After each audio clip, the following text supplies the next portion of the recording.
ஒரு கிளாசிக்கான பைக் வாங்கணும், Royal Enfield vibe இருக்கணும், வைப்ரேஷன் கம்மியா இருக்கணும், சிட்டிக்குள்ள யூஸ் பண்ணணும், அப்ப நமக்கு ஸ்மூத்தா இருக்கணும், லைட் வெயிட்டா இருக்கணும், ஆனா அதே மாதிரி ஸ்பீடாவும் க்ரூஸ் பண்ணணும்னு நினைக்கிறீங்களா? இந்த எல்லா தேவைக்கும் ஒரு பைக் இருக்கான்னு கேட்டீங்கன்னா இருக்கு. நம்ம கூட ஹோண்டா CB 350 ஹைனஸ் தான் இருக்கு.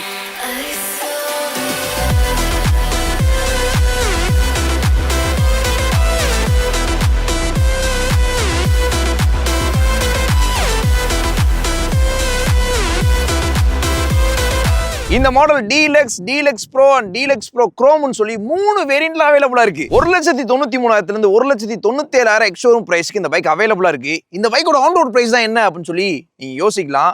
ப்ரோஸ் அண்ட் கான்ஸோட ஃபைனலா ஆன் ரோட் பிரைஸை டிஸ்கஸ் பண்ணலாம். மக்களே, இது ஒரு ரெட்ரோ க்ரூசர் மோட்டார் சைக்கிள்னு சொல்லலாம். 350cc ஹோண்டா லான்ச் பண்ணப்பட்ட ஒரு மிஸ்டர் ஸ்மூத் க்ரூசர்னு சொல்லலாம். எதை வச்சு மிஸ்டர் ஸ்மூத்னு சொல்றீங்கன்னு நீங்க கேட்கலாம். வரிசையா சொல்றேன். ஃபர்ஸ்ட் டிசைன் பார்க்கலாம். டிசைன் ஒரு ட்ரெடிஷ்னல் க்ரூசர், ஒரு புல்லட் டிசைன்ல தான் இருக்கு. ஒரு பழைய காலத்து புல்லட் போனோம்னா எப்படி இருக்குமோ அதே மாதிரி டிசைன் எஸ்தெட்டிக்ஸ்ல இருக்கு. பட் இந்த ஹைனஸ்ன்ற மாடல் என்ன சொல்ல வராங்கன்னா, ஃபுல்லி ஓல்ட் ஸ்கூலா இருக்காது, கொஞ்சம் மாடர்ன் டே மிக்ஸ் பண்ண மாதிரி இருக்குன்றது தான் அவங்களோட ஸ்டேட்மெண்டா இருக்கு. அது எப்படி இருக்குன்றத எல்லாத்தையும் பார்க்கலாம். இந்த பைக்கோட டிசைனுக்கு முன்னாடி இந்த பைக்கோட மெட்டல் பாடியை பத்தி பேசணும். Completely metal. ஃப்ரண்ட் மர்காட்ல இருந்து டேங்க்கு, சைட் டோரு, ரியர் மர்காட் எல்லாமே வந்து மெட்டல்ல கொடுத்துருக்காங்க. இதுவே அந்த ஓல்ட் ஸ்கூல் ரெப்ரஸன்டேஷன்ல இருக்கு. But modern features like LED headlamp, LED இண்டிகேட்டர்ஸ்லாம் அந்த பைக்ல வந்துருது. எல்இடியா இருந்தாலும் ஹோண்டாவோட ஹெட்லைட் விசிபிலிட்டி வந்து மிச்ச வெஹிக்கிள்ஸையோ மிச்ச ரைடர்ஸையோ அஃபெக்ட் பண்ணக்கூடாதுன்ற மாதிரி தான் இருக்கும். ரொம்ப பயங்கரமா இருக்கும்னு சொல்ல முடியாது. ஸோ அதனால உங்களுக்கு இந்த லைட் விசிபிலிட்டி பத்தல அப்படின்னா நீங்க எக்ஸ்ட்ரா லைட்ஸ் போடுற மாதிரி இருக்கும். அதே மாதிரி ஃப்ரண்ட் ஃபெண்டர் நல்லா அகலமா இருக்கு, நீளமாவும் இருக்கு, எக்ஸ்டெண்டர் கொடுத்துருக்காங்க. இதுல நீங்க CB 350 ஒரு மாடல் இருக்கு. அது வந்து கம்ப்ளீட்லி ஓல்ட் ஸ்கூலா இருக்கும். ஸோ அதோட மர்காட் விட்த் அதிகமாக இருக்கும். இது கொஞ்சம் சின்னதாக இருக்குது. ஃப்ரண்ட்ல அலாய் வீல் கிடைக்குது. இது மாடர்ன் டே ஃபீச்சர். மாதிரி ஸ்போக் வீல்ஸ் கிடையாது, அலாய் வீல் உங்களுக்கு கிடைக்குது. ஆனால் அதே மாதிரி இதில் நிறைய எக்ஸ்ட்ரா ஃபிட்டிங்ஸும் மாட்டிருக்காங்க. குரோம் எக்ஸாஸ்ட் எண்ட் கேன் இருக்கு, நீங்கள் பார்க்கலாம். எக்ஸாஸ்ட் எண்ட் கேன் மட்டும் குரோம் கிடையாது, அந்த ரூட்டிங்குமே குரோம் தான், ஃபுல்லி குரோம். இதுவும் பார்க்க அந்த பழைய பைக்ஸை வந்து ரிமெம்பர் பண்ணுற மாதிரி இருக்குது. ஏன்னா இப்போ நிறைய ராயல் என்ஃபீல்ட் பைக்ஸ்லேயே நம்ம வந்து பிளாக் அவுட் ட்ரீட்மெண்ட்ஸை பார்க்க முடியுது. இன்ஜின் கேஸ்ல இருந்து எக்ஸாஸ்ட் வரைக்கும் எல்லாத்தையுமே பிளாக் அவுட் பண்ணிட்டாங்க. இங்கே இந்த மாடல்ல வந்து இந்த கலரோட அந்த குரோமை பார்க்கும்போது நல்லா இருக்குன்னு சொல்லலாம். ஆனால் அதே மாதிரி இந்த சைட் பம்பர் உங்களுக்கு எக்ஸ்ட்ரா ஃபிட்டிங், அதே மாதிரி கீழே இருக்க பேஷ் பிளேட்டுமே எக்ஸ்ட்ரா ஃபிட்டிங் தான். இது வந்து எக்ஸ்ட்ரா ஆக்சசரிஸ். பின்னாடி இருக்க இந்த ஆர்ம் ரெஸ்ட்டுமே உங்களுக்கு எக்ஸ்ட்ரா ஆக்சரி தான். இது போட்டதுக்கு அப்புறம் பில்லியன் வந்து லாங் டிரைவ்ஸ் போகிறது கம்ஃபர்டபுளாக போக முடியும். ஆனால் அதே மாதிரி சீட் கவர்ஸும் எக்ஸ்ட்ரா போட்டிருக்காங்க. ஸோ இதெல்லாமே ஆக்சசரியில் வரும். இந்த ஆக்சசரிஸ் உங்களுக்கு கண்டிப்பாக யூஸ்ஃபுல்லான ஒரு விஷயமா இருக்கும். இந்த பைக்கை பற்றி என்கொயரியில் டெஸ்ட் டே அப்படின்னா மதுரையில் இருக்க Haritha Honda big wing contact பண்ணுங்க. அங்கே எல்லா மாடல்ஸுமே டெஸ்ட் டே இருக்கு. ஓட்டி பாருங்க. நான் இந்த ரிவ்யூவில் சொல்கிற எல்லாத்தையும் நீங்கள் ஃபீல் பண்ணுறீங்களா இல்லையான்றதை டெஸ்ட் டே பண்ணிட்டு கமெண்ட்ஸில் கூட சொல்லுங்கள். அண்ட் நெக்ஸ்ட் அந்த ஓல்ட் ஸ்கூல் டிசைனுக்கு இந்த சைட் டோர் நம்ம பேசலாம். இதில் CB 315 குரோம் பேட்ச் பெருசாக பண்ணியிருக்காங்க. பட் இந்த டோர் மெட்டல். ஸோ இந்த டோர்னு தான் சொல்லுவாங்க. இப்போ வந்து மேபி இது பேனல் நம்ம சொல்லலாம். பட் இந்த ஓல்ட் ஸ்டைல் வந்து டோர் தான். பட் நீங்கள் பார்த்தீங்கன்னா அலுமினியம் ஃபுட் பெக்ஸ் இருக்குது. இங்கே ரைடருக்கு கம்ஃபர்ட் இருக்கணும்னு சொல்லி ரப்பர் ஃபுட் பெக்ஸ், பேஸ் மட்டும் அலுமினியமில் இருக்குது. எனிவேஸ் பில்லியனுக்கும் ஒரு லோ கம்ஃபர்ட் கொடுத்துருக்காங்க. அண்ட் சைடில் இந்த சைடு லேடிஸ் ஃபுட் ஸ்டெப் உங்களுக்கு வந்துடுது. இந்த பைக்கை நீங்கள் ஃபேமிலி யூஸும் பண்ணலாம். பிகாஸ் சேடெல்லாம் ஹைட்டு கிடையாது, ஸ்டெப் சீட்ஸ் கிடையாது. அதனால இது ஒரு ஃபேமிலி பைக்குன்னு சொல்லலாம். நான் ஃபர்ஸ்ட் சொன்ன இன்ட்ரோல ஃபேமிலி யூசேஜ் மிஸ் பண்ணிட்டேன், ஆட் பண்ணிக்கங்க. டெயில் போர்ஷன் நீங்கள் ஓல்டு டிசைனை பார்க்கலாம். இந்த டெயில் லேம்ப் இது வந்து டிரான்ஸ்பரண்ட் கேஸில் கொடுத்துருவேன். பட் இந்த பைக்கோட டெயில் லேம்பை வேற எந்த பைக்கில் பார்த்துருக்கீங்கன்னு சொல்லி கமெண்ட்ஸ் சொல்லுங்க. அண்ட் இண்டிகேட்டர்ஸ் LED வருது. அண்ட் கீழே நம்பர் வெயிட் ஹோல்டர், அது மட்டும் தான் பிளாஸ்டிக், மிச்சம் எல்லாமே மெட்டல் தான். ஆனால் அதே மாதிரி அந்த ஹெட்லைட் பின்னாடி யூஸ் பண்ணியிருக்க மெட்டீரியலும் குரோமில் கொடுத்துருக்காங்க. ஸோ அந்த இடத்துல கூட டீட்டெயில்டாக போயிருக்காங்க. ஸோ அப்படி பார்க்கும்போது தான் ஹோண்டா ஒரு விஷயத்தை யூனிக்காக கிரியேட் பண்ணியிருக்காங்கன்னு எனக்கு தோணுது. ஏன்னா நீங்கள் ஒரு யூனிக்கான க்ரூசர் சாஃப்டாக இருக்கணும், ஸ்மூத்தாக இருக்கணும்னு நினைக்கிறீங்கன்னா ஹோண்டாவை செக் பண்ணலாம். ஹோண்டானால ரிலையபிளாகவும் இருக்கும். உங்களுக்கு சைட் மிரர்ஸ் பார்த்தோன்னா ரவுண்ட் ஷேப்பில் இருக்குது. அகைன் ரெட்ரோ, பட் அதில் குரோமையும் ஆட் பண்ணியிருக்காங்க. நல்லா இருக்குது, விசிபிலிட்டியும் நல்லா இருக்குது, யூஸபுளாக இருக்குது, ஹார்டாலாம் இல்லை. ஆனால் அதே மாதிரி வைப்ரேஷன்னால இந்த சைட் மிரர் தெரியாமல் போகல. ஒரு ரேஞ்சில் தெரியாமல் போது திடீர்னு தெரியுது. அண்ட் அந்த மினிமம் ரேஞ்ச் இந்த 4500 வந்து நல்லா விசிபிளாக இருக்குது. ஆனால் அதே மாதிரி ஹை எண்ட் புஷ் பண்ணதுக்கு அப்புறமும் லைட்டாக பின்னாடி வர வெஹிக்கிள் என்ன வெஹிக்கிள்னு பார்க்குற அளவுக்கு இருக்குது. அப்படின்னும் போது இதை வந்து நம்ம ப்ரோஸில் சொல்லலாம். ஏன்னா நிறைய 350cc க்ரூசரில் இந்த ஒரு விஷயம் இருக்கிறது இல்லை. இந்த பைக்கோட ஹார்ட்வேர்ஸ்னு பார்த்தோன்னா ஃபர்ஸ்ட் ஃப்ரண்ட்ல டெலஸ்கோபிக் ஃபோக்ஸ் தான் கொடுத்துருக்காங்க. ஸோ இது ஒரு ட்ரெடிஷனல் க்ரூசர்னால டெலஸ்கோபிக் ஃபோக்ஸோட போயிருக்காங்க. அண்ட் ஃப்ரண்ட்ல 100/90 section wheels, 19 inches alloy wheel use பண்ணியிருக்காங்க. அலாய் வீலோட டிசைன் பார்க்கறதுக்கு நல்லா இருக்குது. அதில் யூஸ் பண்ணிருக்க கிரே பெயிண்ட்டுமே நல்லா இருக்குது. ஸ்டார் டைப் இல்லாமல் ஃப்ளவர் டைப் இல்லாமல் பார்க்கறதுக்கு ப்ரீமியமாக இருக்குது. ஸோ அந்த 100/90 19 இன்ச்சஸ் வீல்ஸ் ஏன் கொடுத்தாங்கன்னா இது ஒரு க்ரூசர் ப்ரொபோர்ஷன். அதனால ஃப்ரண்ட்ல 19 பின்னாடி 18 கொடுத்துருப்பாங்க. CB 350 RS போனீங்கன்னா ஃப்ரண்ட்ல 19 பின்னாடி 17 இருக்கும். ஸோ இந்த சைஸ் கொஞ்சம் டிஃபர் ஆகும். அது ரோட்ஸ்டர் கேட்டகரி, இது வந்து க்ரூசர் கேட்டகரி. ஸோ அதனால் ஃப்ரண்ட்டில் 310mm டிஸ்க் கொடுத்துருக்காங்க. டுவல் சேனல் ஏபிஎஸ் வந்துருது. டிஸ்க் ரோட்டோட சைஸ் எப்படி இருக்கோ அதுக்கேற்ற மாதிரி பிரேக்கோட பைட்டிங்கும் நல்லா இருக்குது. பேனிக் பிரேக் பண்ணால் ஃப்ரண்ட் பிரேக்ஸை வச்சு உங்களால் ஸ்டாப் பண்ணிக்க முடியும். ஸோ உங்களுக்கு இன்னும் ஆல்டர்னேட் ஆப்ஷன்ஸாக ஸ்லிப்பர் கிளச் இருக்குது, இன்ஜின் பிரேக் பண்ணிக்கலாம். Rear brake front brake support பண்ணிங்கன்னா இன்னும் ஈஸியாக உங்களால் பைக்கை ஸ்டாப் பண்ணணும். ரியல் 130 செக்ஷன் டயர்ஸ் வந்து யூஸ் பண்ணியிருக்காங்க. 18 inches alloy wheel, really ABS வந்துருது. பிரேக்ஸ் சாலிடாக இருக்குது. ஸ்டெபிலிட்டி அப்படின்னு பார்க்கும்போது வெயிட் பேலன்சிங், அந்த power to wait ratio distribution எல்லாமே நல்லா பேலன்ஸ் பண்ணனால மிஸ்டபிலிட்டியோ ஒரு மாதிரி மிஸ்கான்ஃபிடன்ஸோ இல்லை அப்படின்னு சொல்லலாம். ஸோ பின்னாடி ட்வின் ஷாக்கர் சஸ்பென்ஷன் தான் கொடுத்துருக்காங்க. ட்வின் ஷாக்கர் அவுடேட்டடாக இருக்கும் இல்லையா அப்படின்னு சொல்லி ஒரு கேள்வி இருக்கலாம். அவுடேட்டடாக இருந்தாலும் கம்ஃபர்ட் எப்படி இருக்குன்றதா மேட்ரு. இந்த பைக்கில் நம்ம கம்ஃபர்ட் தான் வேணும். ஸோ அதனால் அதை பேஸ் பண்ண ஹார்ட்வேர் கொடுத்துருக்காங்க. அந்த ஹார்ட்வேருக்கான அவுட்புட்டும் நல்லா கிடச்சிருக்குன்றது தான் என்னோட கருத்து. ஸோ நான் சொல்கிறது இது brand new bike, brand new drive பண்ணும்போது எனக்கு ஃபீல் ஆனதை நான் சொல்லிட்டேன். ஸோ நீங்களும் டேரெக்டாக போய் டீலர்ஷிப்பில் டெஸ்ட் ட்ரைவ் பண்ணி பாருங்கள். அது உங்களுக்கு சூட்டபுளாக இருக்கா அப்படின்னு சொல்லி நீங்கள் தான் முடிவு பண்ணணும். என்னோட ஐடியாலஜியை நான் ஷேர் பண்ணுறேன். என்னோட வியூவில் எனக்கு இப்படிலாம் இருக்குது அப்படின்னு சொல்லி சொல்கிறேன். பட் அதுலேருந்து உங்களுக்கு கிளாரிட்டி கிடைக்கணும்னா நீங்கள் லைவாக போய் எக்ஸ்பீரியன்ஸ் பண்ணணும். அதுக்கப்புறம் தான் அந்த ஆப்ஷன் ரிலேபிளாகவும் இருக்கும். என்னதான் மாடர்னாக ஒரு க்ரூசர் கொடுத்தாலும் ஃபீச்சர்ஸ் கண்டிப்பாக நம்ம எதிர்பார்ப்போம். ஸோ அதுக்கேற்ற மாதிரி இந்த பைக்கில் என்னென்ன ஃபீச்சர்ஸ் இருக்குது அப்படின்றத ஃபஸ்ட்டு சொல்கிறேன். நீங்கள் ஃபஸ்ட்டு ஒரு விஷயத்தை பார்த்தோன்னே லைட்டாக ஒரு டிசப்பாயின்மெண்ட் வரலாம். கிளஸ்டரை பார்த்து டிஜிட்டல் கிடையாது, ஏன்னா இது ஒரு ரெட்ரோ பைக். ஓகே, ஸ்பீடோமீட்டர் வந்து அனலாக்ல இருக்குது. டாக்கோமீட்டர் எங்கே அப்படின்னு சொல்லி ஒரு கேள்வி வரும். அது எனக்கு வந்துச்சு. ஸோ அதனால் அது அக்யூரசி லெவல் வந்து இப்போ எக்ஸாம்பிளுக்கு ஒரு வைப்ரேஷன் உங்களுக்கு டெஸ்ட் பண்ணி காமிக்கணும், அந்த இடத்துல அது கொஞ்சம் ஃபீல் பண்ண முடியுது. அதை டெஸ்ட் பண்ணுறக்காண்டி நான் ஃபீல் பண்ணது. உங்களுக்கு அந்த டாக்கோமீட்டர் இருந்தால் ஹெல்ப்ஃபுல்லாக இருக்குமா இருக்காதா அப்படின்றத கமெண்ட்ஸ் கொடுங்க. ஆனால் அந்த மாதிரி சின்ன டிஜிட்டல் தான் கொடுத்துருக்காங்க, பட் அது இன்ஃபர்மேட்டிவாக இருக்குன்னு சொல்லலாம். கியர் பொசிஷன் இண்டிகேட்டர் வந்துருது, ஃபியூல் கேஜ் லெவல் வந்துருது, அண்ட் ட்ரிப் கம்ப்யூட்டர்ஸு, டைம் வந்துருது. அதை சுற்றி இண்டிகேஷன் இருக்குது. அதில் ஹோண்டாவோட torque control system, traction control system இந்த பைக்கில் இருக்குது. ஸோ அது one of the safest feature. Dual channel ஏபிஎஸும் வந்துருது. ஸோ அதனால் அந்த ட்ராக்ஷன் கண்ட்ரோல் சிஸ்டம் ஒரு சேஃபான ஃபீச்சராக பார்க்கப்படுது. அதை தாண்டி அசாட் ஸ்விட்ச் அண்ட் யூஎஸ்பி சார்ஜிங் போட்டு 4-way ஸ்விட்சஸ், டுவல் ஹார்ன், அண்ட் அது மட்டும் இல்லாமல் குரோம் லீவர்ஸ் கொடுத்துருக்காங்க. ஆல்ரெடி CB350 RS பற்றி ஒரு வீடியோ பப்ளிஷ் பண்ணியிருந்தோம். நிறைய பேர் கேட்டிருந்தீங்க, அதனால் ப்ரையாரிட்டி பண்ணி அதை ஃபஸ்ட்டு பப்ளிஷ் பண்ணோம். Second highness 350. ஸோ இந்த பைக்கோட இன்ஜினை பற்றி பேசி ஆகும். இது one of the special thing. ஏன்னா நான் அந்த மிஸ்டர் ஸ்மூத்னு சொன்னதுக்கு ஒரு பெரிய கனெக்டிவிட்டி இந்த இன்ஜினில் தான் இருக்குது. இந்த இன்ஜின் கேஸ் வந்து நீங்கள் பார்க்கலாம், கிளாஸ் பிளாக்ல இருக்குது. அங்கே குரோம் டிப்புமே கொடுத்துருக்காங்க, ஹோண்டாவோட பேட்ச் அந்த இடத்துல மட்டும். ஸோ இந்த இடத்துல அந்த ஃபின்ஸ்லாம் வந்து டைமண்ட் கட் ஃபின்ஸ் பண்ணியிருக்காங்க. இது வந்து ஏர் கூல்டா அப்படின்னு கேட்டிங்கன்னா பேப்பரே வாசிக்கிறேன். 348cc ஏர் கூல்டு இன்ஜின் தான். Single cylinder 20.7 bhp at 5500 rpm, 30 Nm torque at 3000 rpm, 5-speed gear box தான் இருக்குது. அசிஸ்ட் ஸ்லிப்பர் கிளச் கொடுத்துருக்காங்க. இந்த இன்ஜினில் நம்ம ப்ரோஸ் அண்ட் கான்ஸை வந்து பேப்பரில் பிரித்தோம் அப்படின்னா 5-speed கியர் பாக்ஸு, ஆனால் அதே மாதிரி ஏர் கூல் சிஸ்டம். ஸோ இப்போ நம்ம ஒரு ஆயில் கூல்டு, ஏரஸ்வலஸ் ஆயில் கூல்டு, இல்லை ஒரு லிக்விட் கூல்டு கூட கொஞ்சம் பெரிய எக்ஸ்பெக்டேஷனாக இருக்கும். ஏரஸ்வலஸ் ஆயில் கூல்டு கொஞ்சம் பெட்டராக இருக்கும்னு நினைக்கிறேன். ஆனால் அதே மாதிரி 6-speed கியர் பாக்ஸ், ஒரு க்ரூசர், ஒரு 350cc க்ரூசர்னும் போது அந்த 6-speed கியர் பாக்ஸ் இருந்தால் ஒரு கம்ப்ளீஷன் ஃபீல் கிடச்சிருக்கும். ஆல்ரெடி வந்து பவர்ஃபுல்லாக இருக்குது. ஸோ அந்த பவரை வந்து அட்டைன் பண்ணி நல்லா ஜென்டலாக க்ரூஸ் பண்ணுறதுக்கு அது ரொம்ப ஹெல்ப் பண்ணியிருக்கும். ஸோ இந்த ரெண்டு விஷயம் நான் பார்க்குறேன். பேப்பரில் பார்த்து வாசிச்சாச்சு 30 Nm டார்க்கு 3000 rpmல ப்ரொடியூஸ் பண்ணுது அப்படின்னு சொல்லி. பேப்பரில் பார்த்தது ரோட்டில் பார்க்கணும்ல, பார்த்துட்டு வாங்க மகளே. நம்ம கூட ஹோண்டா CB350 ஹைனஸ் இருக்குது, நீங்கள் பார்க்கலாம். அந்த இன்ஸ்ட்ருமெண்ட் டயல் எப்படி இருக்குன்னு ஒரு மாதிரி ட்ரெடிஷ்னல் ஃபார்மெட்டில் இருக்குது. ஃபைன். இந்த ஹேண்டில் பார் வந்து அப்படியே டுவர்ட்ஸ் ரைடராக இருக்குது. நல்லா ஒரு மாதிரி கம்பீரமாக உட்காந்து ஓட்டிகிட்டு போகிற மாதிரி இருக்குது. க்ரோம் லீவர் ஆக்சஸ் பண்ணுறதுக்கு நல்லா இருக்குது. ஸ்டார்ட் பண்ணுறேன். கில் ஸ்விட்ச், ignition on, self start. Crank ஸ்பீடாக தான் இருக்குது. நோட் ஒரு மாதிரி மெச்சோர்டாக ஃபீல் ஆகுது. சிபி போனீங்கன்னா ஒரு மாதிரி லவுடாக இருக்கும். அது வந்து இந்த ரோட்ஸ்டர் ஃபீலை க்ரியேட் பண்ணுற மாதிரி. இது ஒரு மாதிரி அந்த ட்ரெடிஷ்னல் இந்த புல்லட் ஃபீலை க்ரியேட் பண்ணுன்ற மாதிரி எக்ஸாஸ்ட் நோட் இருக்குது. ஓகே, கியர் ஷிஃப்டிங் ஸ்மூத்தாக தான் இருக்குது. கிளச் ஆக்சஸுமே ஸ்மூத்தாக தான் இருக்குது. ரைட்டில் பார்க்கலாம். இனிஷியல் ரேஞ்சில் நல்ல டார்க் டெலிவரிங்க. நல்லனா டீசெண்டாக இருக்குது, அக்ரெசிவ்னு சொல்ல முடியாது. Okay, 10 km/h. ஆல்மோஸ்ட் ஒரு 10 km/h வரைக்கும், ஒரு 9 வச்சுக்கலாம். ஏன்னா எக்ஸாக்டான நம்பர்ஸ் நமக்கு தெரியாது, பிகாஸ் இது ஒரு அனலாக் கிளஸ்டர். இது டிஜிட்டலாக கொடுத்துருக்கலாம், பட் ஸ்டில் அந்த ட்ரெடிஷ்னல் ஃபார்மேட்டை ஃபாலோ பண்ணுன்றக்காண்டி இப்படி கொடுத்துருக்கான்னு தெரியல. பட் டாக்கோமீட்டரை சீரியஸாகவே நான் மிஸ் பண்ணுறேன்.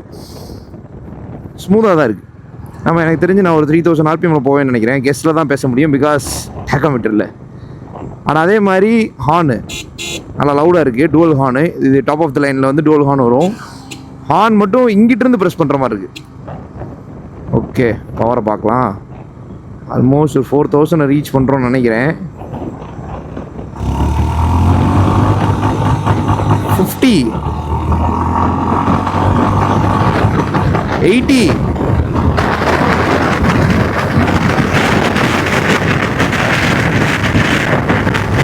தேர்ட் கியர்ல க்ரூஸ் பண்ணிட்டு இருக்கோம். 105.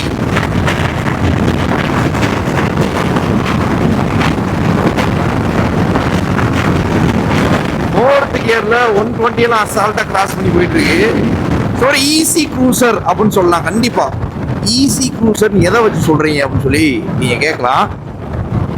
Throttle response first, clutch access, rider வந்து இந்த பைக் ஈஸியாக ஓட்டுறதுக்கு ஹெல்ப்ஃபுல்லாக இருக்குன்னு சொல்லலாம். யூஸ்ஃபுல்ன்றவோட விட ஹெல்ப்ஃபுல்ன்றவோட நல்லா இருக்கும்னு நினைக்கிறேன். அண்ட் கியர் ஷிஃப்டிங் அண்ட் ஒரு அப்ரைட்டான போஸ்டர், சஸ்பென்ஷன். இது ரம்பிள் ஸ்ட்ரிப்பு, நல்லா ஹார்டான ரம்பிள் ஸ்ட்ரிப் தான். நிறைய பைக்ஸ் இந்த ரோட்டில் ஓட்டியிருக்கோம். பட் இந்த ரம்பிள் ஸ்ட்ரிப்பை நம்ம கிராஸ் பண்ணும்போது கிராஸ் பண்ணுற ஒரு ஃபீலே இல்லை. லிட்ரலா ஹைவே மதுரையில் நிறைய பேருக்கு தெரியும். நீங்கள் இந்த ரம்பிள் ஸ்ட்ரிப்பை கிராஸ் பண்ணும்போது பண்ணி பாருங்க, இந்த பைக்கை வச்சு தெரியலை. அப்படியே லிட்ரலாக நிறைய பைக்ஸில் ரம்பிள் ஸ்ட்ரிப்பை கிராஸ் பண்ணுறோன்னு தெரியும். ஸோ இதை ஏன் இப்படி சொல்கிறேன், இன்சிஸ்ட் பண்ணுறேன்னா சஸ்பென்ஷன் சாஃப்டாக இருக்குது.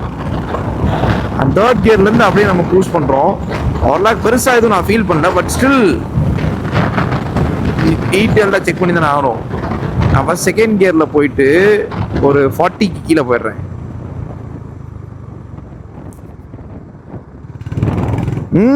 கூல். 30க்கு கீழே போனாலுமே ஒரு பாயிண்ட் லேக் தான், பெரிய லேக் இல்லை. ஆனால் அதே மாதிரி நீங்கள் பாருங்கள், இப்போ நான் 4th கியர் போட்டுறேன். நாங்கள் போய்க்குவோம். கொஞ்சம் ஸ்பீட் புஷ் பண்ணிவிட்டு 4th கியர் போட்டாச்சா. இப்போ நம்ம 80ல் க்ரூஸ் பண்ணிருக்கோம். தெரியும், நான் ஸ்லோ பண்ணுறேன். ஒரு 40 கீழே வரேன். இந்த இடத்துல பவர் லேக் ஃபீல் பண்ண முடியும். செகண்ட் கியரில் இட்ஸ் டீசென்ட். அந்த சிட்டி ரேஞ்சஸில் வந்து கிளைட் பண்ணுறதுக்கு அது ஹெல்ப் பண்ணும் உங்களுக்கு. ஓகே, 0 to 60 பார்க்கணும்ல, பார்த்துருவோம். 0 to 60, 3, 2, 1 கோ. ஸ்லோ தான். பீக் 50 எப்பயோ கிராஸ் பண்ணிருச்சு. நம்ம 50 பார்க்கவே இல்லை. ஸோ எடுத்தோடனே அந்த டார்க் ஸ்லோவாக தான் ஓப்பன் ஆகுது. மிட் ரேஞ்சில் நல்லா பீக் ஆகுது. த்ராட்டில் ரெஸ்பான்ஸ்லையும் அந்த பவர் டெலிவரிலையும் பார்க்க முடியுது. ஸோ அதனால் இட்ஸ் அமௌட் குட் அப்படின்னு சொல்லலாம். 100 பார்க்கலாம். 3, 2, 1 கோ.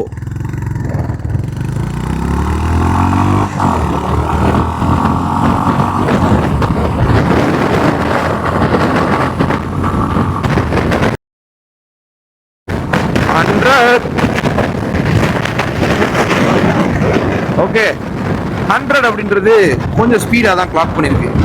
நிறைய க்ரூசர்ஸ் இவ்வளோ ஸ்பீடாக கிளாக் பண்ணுறது கிடையாது. ஸோ அதுதான் என் பாயிண்ட்டு. ஆனால் அதே மாதிரி ரியர் பிரேக்ஸோட ஃபங்க்ஷன் எப்படி இருக்குன்னு பார்க்கலாம். 60 to 0 in rear brakes. Stop. Last பைட்டில் 2 லாக் அப்படின்னு அதை வந்து நீங்கள் இமீடியட் டேப் பண்ணும்போது தெரியும். பட் ஸ்லோ ஸ்பீட் பிரேக்கிங்கில் உங்களுக்கு பெருசாக அது தெரியாது. ஸ்மூத்தாக தான் இருக்குது. அந்த பிரேக்கிங் ஆப்ரேஷன் கூட ஸ்மூத்தாக தான் இருக்குது. ஜெர்க்கி ஃபீல் கொடுக்கல. அதுதான் இங்கே main point. 60 to 0 in front breaks. Super stopping. Panic break பண்ணுறீங்கன்னா நீங்கள் அதை யூஸ் பண்ணிக்கலாம். ஆனால் அதே மாதிரி ஸ்லிப்பர் வச்சுமே இருக்குங்க இதில். மாடர்ன் க்ரூசர்னு சொல்லலாம், கண்டிப்பாக சொல்லலாம். இந்த மாதிரி ஹைவேஸில் கூட நல்ல லவுடாக தான் இருக்குது. டர்னிங் ரேடியஸை பார்த்துருவோம்.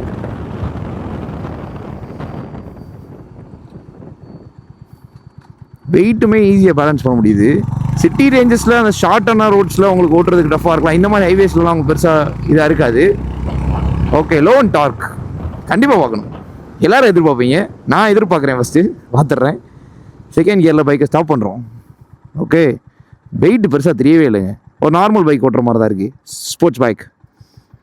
லட்சம் ஒரு பாயிண்டில் வச்சு தான் மூவ் பண்ணுறேன்.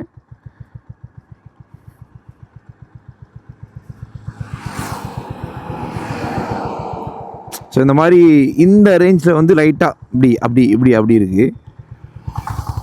Okay, low not that much great. So அதனால் நீங்கள் ஃபஸ்ட் கியர் போட்டு தான் ஓட்டணும். லோ ஒன்று பெருசாக எதிர்பார்க்காதீங்க. Cruising speed. ஆனால் இங்கே வர 100ல் க்ரூஸ் பண்ணுறேன்.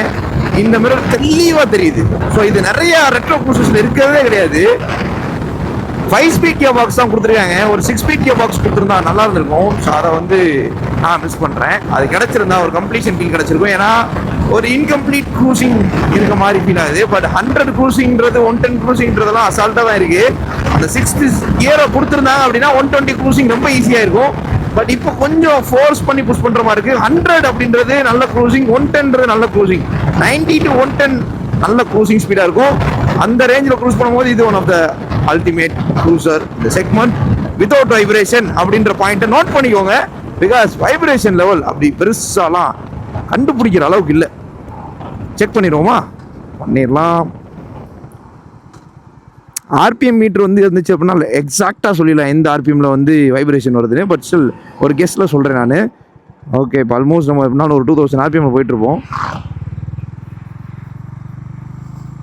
3 4 4 4 5 4 5ல டேங்கில் தெரியுது.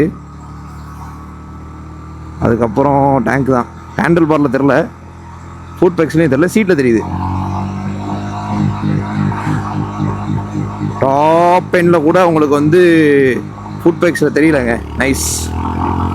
ஃபைனலாக ரைட் கன்க்ளூஷன் ப்ரோஸ் அண்ட் கான்ஸோட முடிக்கிறேன். ஃபஸ்ட்டு நான் கான் சொல்லிடுறேன். கான் வந்து 6 ஸ்பீட் கியர் பாக்ஸை மிஸ் பண்ணுறேன். ரெண்டாவது லோ அண்ட் டார்க் கொஞ்சம் பெட்டராக டியூன் பண்ணியிருக்கலாமோன்னு தோணுது. ஏன்னா அதை க்ரூசர் ஃபோக்கஸ்டாக பண்ணனால அதை பண்ணலையோ அப்படின்னு சொல்லியும் எனக்கு ஒரு பாயிண்ட் இருக்குது. பட் ஸ்டில் இன்னும் கொஞ்சம் அந்த லோ அண்டை பெட்டராக பண்ணியிருந்தா நல்லா இருந்திருக்கும் அப்படின்னு ஒரு எதிர்பார்ப்பு எனக்குள்ள இருக்குது. அண்ட் ஃபைனலான கான் வந்து இந்த பைக்கோட மேக்ஸிமம் ஆர்பிஎம் லிமிட் வந்து 7000 ஆர்பிஎம் தான். ஸோ அதனால் நீங்கள் 9000 10,000லாம் எதிர்பார்க்குறீங்கன்னா இந்த க்ரூசர் உங்களுக்கு பெருசாக அந்த இடத்துக்கு சப்போர்ட் பண்ணுமான்றது டவுட்டு தான். ஸோ இந்த 3 விஷயங்கள் தான் நான் பார்த்தது. மிச்சப்படி ப்ரோஸை பார்த்து முடிப்போம். ப்ரோஸ் வந்து இந்த ஸ்கூட்டருக்கு ஃபஸ்ட்டு.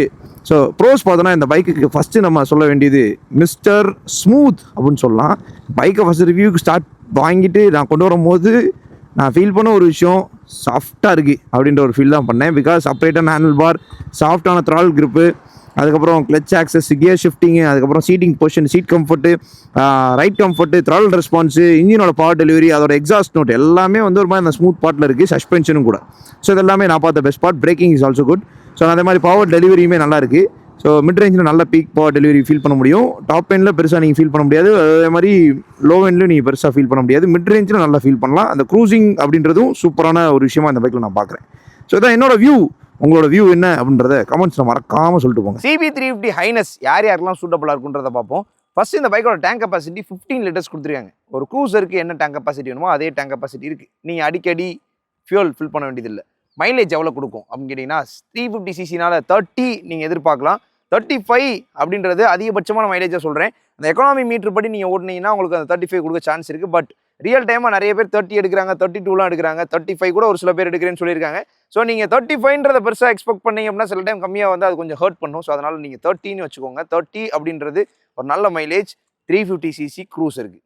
ஸோ இதுக்கு மேலே உங்களுக்கு மைலேஜ் வேணும்னு நினைக்கிறீங்கன்னா நீங்கள் அதுக்கு தகுந்த மாதிரி ரைட் பண்ணிங்கன்னா மைலேஜ் உங்களுக்கு கொடுக்கும். ரைடிங் போஸ்டரை பார்ப்போம். அதுக்கு முன்னாடி இந்த பைக்கோட வெயிட் 181 கிலோகிராம். அதுவே நீங்கள் CB350 RS பண்ண 180 கிலோகிராம் தான். 1 கிலோ தான் கூட. ரொம்ப பெரிய வெயிட் கிடையாது. 1 கிலோ அப்படி பாருங்க. ஓகே, இன்க்ரஸ் நான் ஆல்ரெடி சொன்ன மாதிரி பைக்கோட லென்த் கொஞ்சம் அதிகமாக இருக்குது. ஸோ அதனால் நீங்கள் பார்க்கலாம் இந்த இது வேறு இருக்கனால லைட்டாக தட்டுற மாதிரி இருக்குது. பட் ஈஸியாக ஏற முடியும். நான் உங்களுக்கு லைவாக எல்லா ஆஸ்பெக்ட்லேயும் பண்ணி காமிக்கிறேன். ஈஸி. வெயிட் வந்து நிமிக்கும் போது லைட்டாக தெரியுது, ரொம்ப தெரியுதுன்னு சொல்ல முடியாது. பட் ஒரு மாதிரி 181 கிலோகிராம்னாலும் இவ்வளோ வேறிய வெயிட் வந்து கொஞ்சம் லைட் வெயிட்டாக ஃபீல் பண்ணுற மாதிரி இருக்குது.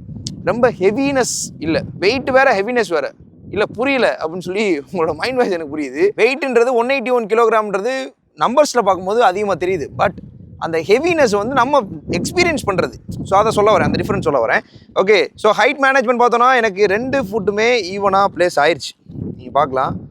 ஓகே, முட்டுமே மடங்கி தான் இருக்குது. ஸோ அதனால் நீங்கள் 5.2க்கு மேலே இருந்தீங்கன்னா ட்ரை பண்ணி பாருங்கள். ஸோ ஃபுட் பேக்ஸ் வந்து கொஞ்சம் ஃபார்வர்டில் இருக்குது, ரொம்ப ஃபார்வர்டில், கொஞ்சம் ஃபார்வர்டு. அந்த ஒரு பேசிக்கான க்ரூசருக்கான போஸ்டரில் இருக்குது. அதுவே ஒரு ப்ராப்பர் க்ரூசர் அப்படின்னா இங்கே இருக்கும். ஸோ இப்போ இங்கே இருக்குது, அவ்வளோதான். அண்ட் ஹேண்டில் பார் வந்து பெண்ட் பண்ணி அப்ரைட்டாக அப்படியே டுவோர்ட்ஸ் ரைடராக இருக்குது. அப்படியே இப்படி பிடிச்சிக்கலாம். நம்ம முன்னாடி போய் பிடிக்கல, மேலே பிடிக்கல, கீழே பிடிக்கல, இங்கே பிடிக்கணும். பட் கொஞ்சம் ஹேண்டில் பார் ஒயிட்டு தான். பட் அதில் யூஸ் பண்ணியிருக்க அந்த குரோம் ட்ரீட்மெண்ட்ஸ்லாம் நல்லாயிருக்கு. அந்த த்ரால் கிரிப்பை நான் வந்து ஆக்சஸ் பண்ணும்போது அந்த கிரிப் இருக்கு இல்லையா, அது கொஞ்சம் சாஃப்டாக இருக்குது. ஸோ அதுவுமே வந்து ஒரு கம்ஃபர்ட் ஃபீலை கொடுக்குது. கிளச்சு பிரேக்லாம் ஆக்சஸ் பண்ணுவோம், குரோம்னால அதுவும் ஒரு கம்ஃபர்ட்டை கொடுக்குது. ரைடிங் போஸ்டர் நீங்கள் பார்க்கலாம், ஒரு கம்பீரமான ஃபீல். நீங்கள் எங்கேயுமே குனிஞ்சு நெலிஞ்சுலாம் உட்கார வேண்டியதில்லை. ஸோ இந்த இடத்துல ஹோண்டா ஒரு ஸ்டேட்மெண்ட்டை கொடுக்குறாங்க. கிளாசிக் பைக்ஸை வந்து மக்கள் விரும்புகிற காரணம் அந்த கம்பீரமான ஒரு ஃபீல். ஸோ அதை வந்து அகெயின் இந்த ஹேண்டில் பார் ப்ரொப்போஷன் மூலயமா கிரியேட் பண்ணி கொடுத்துருக்காங்க அப்படின்றது தான் என்னோட கருத்து. ஒரு சாஃப்டான க்ரூஷன் சொன்னது காரணம் சீட்டோட லென்த் நல்லா இருக்குது. ஆனால் அதே பில்லியன் சீட்டோட லென்த்தும் நல்லா இருக்குது. அதனால் ஆல்ரெடி சொன்ன மாதிரி ஃபேமிலி யூஸும் பண்ணலாம். லாங் ட்ரைவ்ஸ் பண்ணுறதுக்கும் உங்களுக்கு பெருசாக அவங்களை ஹர்ட் பண்ணும் அப்படின்னு சொல்ல முடியாது. ஸோ இது எக்ஸ்ட்ரா ஆக்சசரியாக போட்டிருக்காங்க. இந்த சீட் கம்ஃபர்டபுளாக இருக்குது. ஸ்டாக் சீட் உங்களுக்கு கம்ஃபர்டபுளாக இல்லை அப்படின்னு ஃபீல் பண்ணிங்கன்னா ஹோண்டாலே ஆக்சரி அவைலபிளாக இருக்குது. அதை நீங்கள் ஃபிட் பண்ணிக்கோங்க. ரைடிங் போஸ்டரில் ப்ரோஸ் அண்ட் கான்ஸ்னு பார்த்தோன்னா இதில் கான்னு சொல்கிறதுக்கு எதுவும் இல்லை. பட் இந்த இடத்துல ஸோ நார்மலாக ஏறிடலாம். நான் உங்களுக்கு ஃபுல்லாக செக் பண்ணி காமிச்சனால தட்டுதுன்னு சொன்னேன். ஸோ இது ஒன்று தான். இதை தவிர வெயிட் ஒரு விஷயம் தான். வெயிட் வந்து உங்களால் மேனேஜ் பண்ண முடியுதான்னு டெஸ்ட் ட்ரைவ் பண்ணி முடிவு பண்ணும். மகளே, ஹோண்டா ஹைனஸ் CB350 எப்படி இருக்குது அப்படின்னு சொல்லி இந்த வீடியோவில் நான் பார்த்தோம். என்னோட வியூவில் வந்து நான் என்னோட எக்ஸ்பீரியன்ஸை ஷேர் பண்ணேன். மேலே நீங்கள் பார்க்கலாம் பெய்ட் ப்ரொமோஷன் வந்திருக்காது. ஏன்னா இது பெய்ட் ப்ரொமோஷன்னா அங்கே நாங்கள் இன்க்ளூட் பண்ணியிருப்போம். இது பெய்ட் ப்ரொமோஷன்லாம் கிடையாது. எங்களோட ஓன் ஆர்கானிக் கண்டென்ட். இந்த பைக்கோட ஸ்பெஷாலிட்டியே எங்களோட ஸ்டைல்லேருந்து நாங்கள் சொல்கிறோம். ஸோ இதில் வந்து நாங்கள் இந்த ரிவ்யூவில் வந்து சேஞ்ச் பண்ணிக்கணும் அப்படின்னா கீழே ஃபீட்பேக் கொடுங்க. கண்டிப்பாக சேஞ்ச் பண்ணிக்கிறோம். ப்ரைஸை பார்க்கலாம். அதுக்கு முன்னாடி எக்ஸோரூம் ப்ரைஸ் நம்ம பிகினிங்லேயே பார்த்துட்டோம். ஆன் ரோட் ப்ரைஸ் சொல்கிறேன். 2,43,000 பேஸ் மாடலோட ப்ரைஸ். செகண்ட் இந்த டீலக்ஸ் ப்ரோ வேரியன்ட் வந்து 2,45,000 அண்ட் டீலக்ஸ் ப்ரோ குரோமோட ப்ரைஸ் வந்து 2,46,000. ஃபர்ஸ்ட் வேரியண்ட்டுக்கும் செகண்ட் வேரியண்ட்டுக்கும் 2,000 ப்ரைஸ் வித்தியாசப்படுது. செகண்ட் வேரியன்ட்லேருந்து தேர்ட் வேரியண்ட்டுக்கு 1,000 தான் ப்ரைஸ் டிஃபர் ஆகுது. 3 மாடல்ஸ்க்கும் என்னென்னலாம் வித்தியாசப்படும் கேட்டிங்கன்னா, ஃபர்ஸ்ட் டீலக்ஸ் வந்து பேசிக்காக இருக்கும். ஃபுல் பாடி கலரில் இருக்காது. உங்களுக்கு ஃப்ரண்ட் மர்க்கார்ட் ரியர் மர்க்கார்ட்லாம் வந்து பிளாக் ஃபினிஷ் பண்ணி கொடுத்துருப்பாங்க. ஸோ அது மாதிரி கம்ப்ளீஷன் ஃபீல் கிடைக்காது. ஆனால் அதே மாதிரி ஒரு சில ஃபீச்சர்ஸையும் கட் ஆஃப் பண்ணியிருப்பாங்க. செகண்ட் இதுதான் டீலக்ஸ் வேரியன்ட். ஆனால் அதே மாதிரி மூணாவது குரோம் வேரியன்ட் என்ன அப்படின்னா, உங்களுக்கு ஃப்ரண்ட் மர்க்கார்டும் ரியர் மர்க்கார்டும் குரோமில் ஒரு கான் என்ன அப்படின்னா மெயின்டைன் பண்ணும். ப்ராப்பராக மெயின்டைன் பண்ணல அப்படின்னா அது வந்து அந்த அளவுக்கு பார்க்கறதுக்கு அழகாக இருக்காது. சரி, நெக்ஸ்ட் பார்க்க வேண்டியது கம்பேரிசன் டேபிள் தான். இந்த பைக் டேரக்டாக கிளாசிக் 350யும் ஜாவா 42 FJ தான் கம்பெட் பண்ணுது. மூணாவதா மீடியா 350 கம்பெட் பண்ணுது. கிளாசிக் 350யோட எக்ஸோரூம் பிரைஸ் 1,82,000 2,17,000 வரைக்கும் அவைலபிளா இருக்கு. ஜாவா 42 XJயோட எக்ஸோரூம் பிரைஸ் 1,96,000 2,13,000 வரைக்கும் அவைலபிளா இருக்கு. மீடியா 350யோட எக்ஸோரூம் பிரைஸ் 1,95,000 2,18,000 வரைக்கும் அவைலபிளா இருக்கு. கம்பேரிசன் டேபிள்ல ஃபர்ஸ்ட் அஃபோர்டபுள் மாடல்லாம் கிளாசிக் 350 தான். ஏன்னா பேஸ் மாடலோட பிரைஸ் கம்மியா இருக்கு. அண்ட் செகண்ட் அஃபோர்டபுள் அப்படின்னா அந்த ஹைனஸ் CB350 சொல்லலாம். ஏன்னா இது வந்து செகண்ட் அஃபோர்டபுள். பேஸ் மாடலோட ப்ரைஸ் கொஞ்சம் கூட, பட் டாப் மாடலோட ப்ரைஸ் கொஞ்சம் கம்மி இந்த பைக்கோட ப்ரைஸ். ஸோ அதனால நீங்கள் கிளாசிக் 350 வாங்கலான்னு இருக்கீங்கன்னா ஹைனஸை பாருங்கள். ஹைனஸ் வாங்கலான்னு இருக்கீங்கன்னா கிளாசிக்கை பாருங்கள். ஜாவா 42 FJ பார்க்குறீங்க அப்படின்னாலும் இந்த பைக்ஸ்லாம் பாருங்கள். உங்களுக்கு ஐடியா கிடைக்கும். ஏன்னா இந்த பைக்கோட ப்ரோஸ் அண்ட் கான்ஸை சொல்லி இந்த வீடியோ கன்க்ளூட் பண்ணுறேன். கான்லேருந்து ஸ்டார்ட் பண்ணுவோம். ஃபஸ்ட்டு நான் சொன்ன மாதிரி 5 speed gear box and air cooled engine தான் கொடுத்துருக்காங்க. ஆயில் கூல்டாக போயிருக்கலாம். வெயிட் பேலன்சிங் பண்ணுறதுக்கு ஈஸியாக இருக்குது. சிட்டி மேனுவரிங் பண்ணுறதுக்கும் இது ஈஸியாக தான் இருக்குது. லோ அண்ட் டார்க் மட்டும் கொஞ்சம் கம்மியாக ஃபீல் ஆகுது. அண்ட் நெக்ஸ்ட் விஷயம், RPM ரேஞ்சஸ் வந்து கொஞ்சம் கம்மி தான். நீங்கள் நிறையா நல்லா புஷ் பண்ணி ஓடணும்னு நினைக்கிறீங்கனாலும் இங்கே RPM லிமிட் பண்ணியிருப்பாங்க. RPM வந்து லிமிட்டேஷன்ஸ்ன்றதை வந்து லிமிட் பண்ணியிருக்காங்கன்னு சொல்ல முடியாது. அந்த இன்ஜினோட மேக்ஸிமம் பவர் டெலிவரி அவ்வளோதான். ஸோ அதனால் நீங்கள் அதிகமான ரெட் லைன் பண்ணும் அப்படின்னு நினைக்கிறீங்கன்னா அது இதில் நடக்காது. ஏன்னா க்ரூசரில் அப்படி நம்ம எதிர்பார்க்க போகிறதும் கிடையாது. ஸோ இதெல்லாமே கான்ல நான் பார்க்குறேன். ப்ரோஸ்ன்னு பார்த்தோம் அப்படின்னா ஃபஸ்ட்டு இந்த பைக்கோட ஸ்மூத்னஸ், ரிலையபிலிட்டி செகண்டு. ஸோ ஸ்மூத்னஸை வந்து நான் ஆல்ரெடி ரைட்லேயே சொல்லியிருந்தேன். கிளச் ஆக்சஸ்லேருந்து கியர் ஷிஃப்டிங்லேருந்து த்ரால் ரெஸ்பான்ஸ்லேருந்து இன்ஜினோட நோட்லேருந்து இன்ஜினோட பவர் டெலிவரியிலேருந்து சீட் கம்ஃபர்ட்லேருந்து ரைடிங் போஸ்டர்லேருந்து எல்லாமே வந்து சாஃப்ட் தான். அண்ட் ஃபைனலாக சஸ்பென்ஷனும் கூட one of the smooth and soft motorcycle இந்த லைனப்னு சொல்லலாம். வைப்ரேஷன் ஃப்ரீ க்ரூசர் அப்படின்றது தான் ஒரு மிகப்பெரிய அட்வான்டேஜ் இந்த பைக்கில். ஸோ இது எல்லாமே ப்ரோஸை நான் பார்த்தது. உங்களோட கருத்து என்னன்னு கமெண்ட்ஸ் சொல்லுங்கள். அண்ட் ஃபைனலாக நீங்கள் ஃபேமிலி யூஸும் பண்ணணும்னு நினைக்கிறீங்கன்னா இந்த பைக்கு உங்களுக்கு சூட்டபுளாக இருக்கும். இப்போ உங்களோட அப்ளிகேஷன், நான் வந்து லாங் டிரைவ்ஸ் மாதத்துக்கு 1 தடவை 2 தடவை 3 தடவை இல்லை 5 தடவை போவேங்க. பட் சிட்டிக்குள்ளே நான் ஒரு மேக்ஸிமம் கிலோமீட்டர் சிட்டிக்குள்ளே தான் ஓட்டுவேன் அப்படின்னா தாராளமாக யூஸ் பண்ணலாம். எனக்கு ஃபேமிலியும் இருக்குது, நான் ஃபேமிலி யூசேஜும் பண்ணணும். ஆனால் எனக்கு ஒரு புல்லட் மாதிரி சவுண்டும் கேட்கணும், பார்க்கவும் அப்படி இருக்கணும். ஆனால் இதில் உங்களுக்கு ப்ளூடூத் கனெக்டிவிட்டி ஃபீச்சர்ஸும் வந்துருது. ஸோ இந்த மாதிரி ஃபீச்சர்லி லோடடாகவும் இருக்குது. ஸோ அதனால் நீங்கள் ஒரு மெச்சியோர்டான ஒரு பைக்காக இருக்கணும், ஆனால் அதே மாதிரி இந்த பர்பஸ் எல்லாம் உங்களுக்கு மீட் ஆகும்னு நினைக்கிறீங்கன்னா இந்த CB350 ஹைனஸை நீங்கள் ப்ரிஃபர் பண்ணலாம். ஸோ இல்லை எனக்கு இன்னும் கொஞ்சம் ஸ்போர்ட்டியராக வேணும், எக்ஸாஸ்ட் நோட்டாக இருக்கட்டும், ஆனால் அதே மாதிரி இந்த ரைடிங் போஸ்டராக இருக்கட்டும், பைக்கோட டிசைனாக இருக்கட்டும், எல்லாமே அப்படின்னு சொல்லி எதிர்பார்த்தீங்கன்னா இந்த பைக்கோட சிப்ளிங்கான ஹோண்டா CB350 RS ப்ரிஃபர் பண்ணுங்கள். One of the favourite motorcycle for many youngsters எனக்கும் கூட. உங்கள் எத்தனை பேருக்கு இந்த ஹோண்டா CB350 ஹைனஸ் பிடிக்கும், எத்தனை பேருக்கு ஹோண்டா CB350 RS பிடிக்கும் அப்படின்றத கமெண்ட்ஸ் சொல்லுங்கள். ஸோ அப்போ அந்த பைக்கோட ஃபேன் பேஸ் எப்படி இருக்குன்றதை நாங்களும் லைட்டாக தெரிஞ்சுப்போம். ஸோ இந்த ரிவ்யூ எப்படி இருந்துச்சுன்னு சொல்லி உங்களோட கருத்துக்களை கமெண்ட்ஸ் சொல்லுங்க. நான் கொஞ்சம் டிஃப்ரெண்டாக ட்ரை பண்ணியிருந்தோம். ஸோ இதில் நாங்கள் வேறு எதாவது ஆட் பண்ணோம் இல்லை வேறு எதாவது சேஞ்ச் பண்ணோம் அப்படின்னா கண்டிப்பாக சொல்லுங்கள், கண்டிப்பாக சரி பண்ணிடுவோம். எப்போயுமே பைக் ரைட் பண்ணும்போது ஹெல்மெட் வியர் பண்ணிக்கோங்க. லாங் டிரைவ் போகிறீங்கன்னா கியர்ஸ் என்ஷூர் பண்ணிக்கோங்க. Right safely and responsibility.